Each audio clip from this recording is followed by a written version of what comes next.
साहब कैटेगोरिकली कह चुके हैं कि मैं कभी भी डील के सूरत में बाहर नहीं आऊँगा और उनके खिलाफ बने हुए सारे केसेस सियासी बोगस और पॉलिटिकल विक्टिमाइजेशन के केसेस है। पहले 300 केसेस बनाए गए, फिर 5 दिन में 3 कन्विक्शनें करवाई गई, 45 साल की सजाएं दी गई। अल्हम्दुलिल्लाह अवाम के दिलों में हैं, वो बिल्कुल बेगुनाह हैं और रिहाई हर सूरत होनी चाहिए। बानी कह चुके किसी डील की सूरत में बाहर नहीं आऊंगा।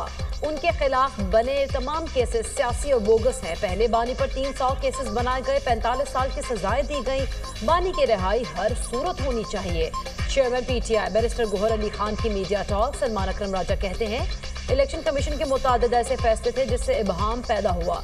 पीटीआई की मखसूस नशिस्तें दूसरी पार्टियों को माले गनीमत के तौर पर नहीं दी जा सकती।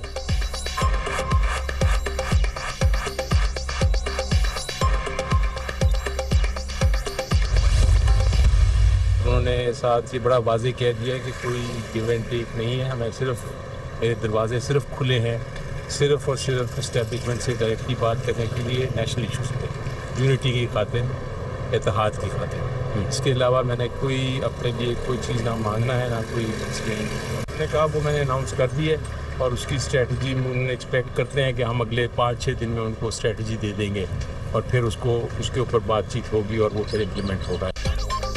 बानी पीटीआई ने कहा है कि एस्टेब्लिशमेंट से बातचीत के लिए दरवाजे खुले हैं। वो पाकिस्तान में इत्तेहाद की खातिर किसी भी वक्त मुज़ाकरात के लिए तैयार हैं। सेनेटर अली जफर की बानी पीटीआई से मुलाकात के बाद मीडिया से गुफ्तगू। कहा बानी तहरीक के लिए तैयार हैं, जल्द लाया अमल देंगे। किसी को विकेट के दोनों जानिब खेलने की इजाजत नहीं मिलेगी।